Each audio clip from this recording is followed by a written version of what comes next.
मी अजित अनंतराव पवार गांभीर्यपूर्वक दृढकथन करतो की कायद्याद्वारे स्थापित झाले आहे अशा महाराष्ट्र की राजनीति में रविवार को बड़ा सियासी हाहाकार देखने को मिला। अजीत पवार 1 घंटे के भीतर नेता विपक्ष से डेप्यूटी सीएम बन गए। रविवार को सियासी घटनाक्रम इतनी तेजी से बदलता गया कि किसी को भी पहले से भनक ही नहीं थी कि ये सब हो सकता है। बैठक करने के बाद पवार समर्थक विधायकों के साथ राजभवन पहुंच गए और फिर डेप्यूटी सीएम की शपथ ले ली। आज इस वीडियो में उनके राजनीतिक जीवन के बारे में जान लेते हैं। हाय, मैं हूं रिया श्री और आप देख रहे हैं एबीपी लाइव। अजीत पवार ने 1982 में राजनीति में कदम रखा। तब वो एक कोऑपरेटिव शुगर फैक्ट्री के बोर्ड में चुने गए थे।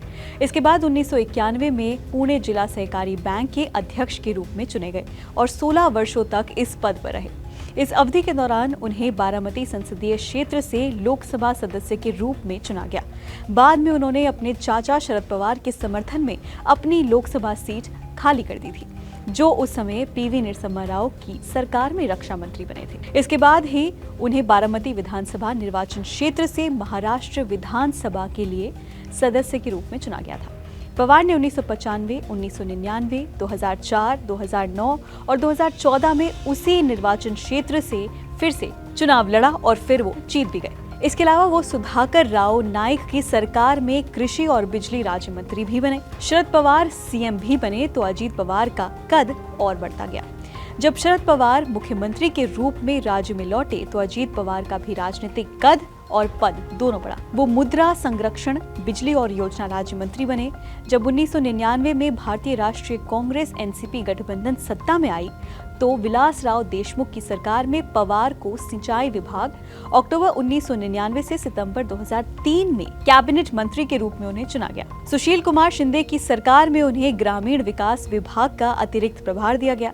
साल 2004 में जब कांग्रेस एनसीपी गठबंधन सत्ता में लौटी तो उन्हें देशमुख सरकार में और बाद में अशोक चौहान सरकार में जल संसाधन मंत्रालय बरकरार रखा गया।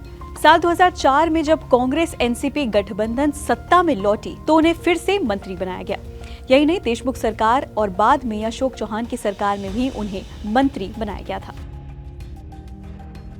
23 नवंबर 2019 को पवार ने अपनी पार्टी की सहमति के बिना भाजपा के साथ महाराष्ट्र राज्य के उप मुख्यमंत्री के रूप में शपथ ले ली थी। उन्होंने एनसीपी विधायकों के हस्ताक्षर वाला कागज राज्य के राज्यपाल को सौंपा था। वो 80 घंटों से भी कम समय तक इस पद पर रहे थे और देवेंद्र फडणवीस के नेतृत्व वाली सरकार में सबसे कम कार्यकाल में डिप्टी सीएम बने थे। 1 दिसंबर 2019 के दिन ये घोषणा की गई थी कि 16 दिसंबर को राज्य विधान मंत्रिमंडल का शीतकालीन सत्र शुरू होने के बाद पवार महाविकास अघाड़ी प्रशासन के लिए उप मुख्यमंत्री का पद संभालेंगे।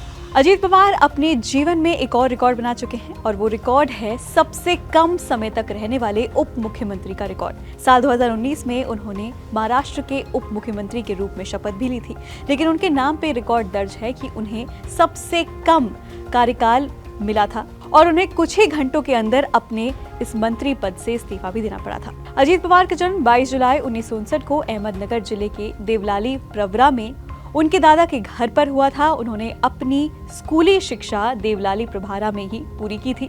वो पुणे जिले के बारामती तालुका के कोटावाड़ी गांव के रहने वाले हैं। वो राष्ट्रवादी कांग्रेस पार्टी के अध्यक्ष शरद पवार के भतीजे हैं। शरद पवार के बड़े भाई अनंतराव पवार के वो बेटे हैं। अनंतराव ने शुरुआत में मुंबई में प्रसिद्ध फिल्म निर्माता वी शांताराम के राजकमल स्टूडियो के लिए काम करना शुरू किया था और इस सब को देखते हुए अजीत पवार ने राजनीति में आने का कदम उठाया और वो शरद पवार के साथ जुड़ते गए। उन्हीं की छत्र छाया में उन्होंने अपने राजनीतिक जीवन की शुरुआत की और बाद में उप मुख्यमंत्री तक का सफर तय किया। फिलहाल इस वीडियो में इतना ही। बाकी अन्य खबरें जानने के लिए आप देखते रहिए एबीपी लाइव।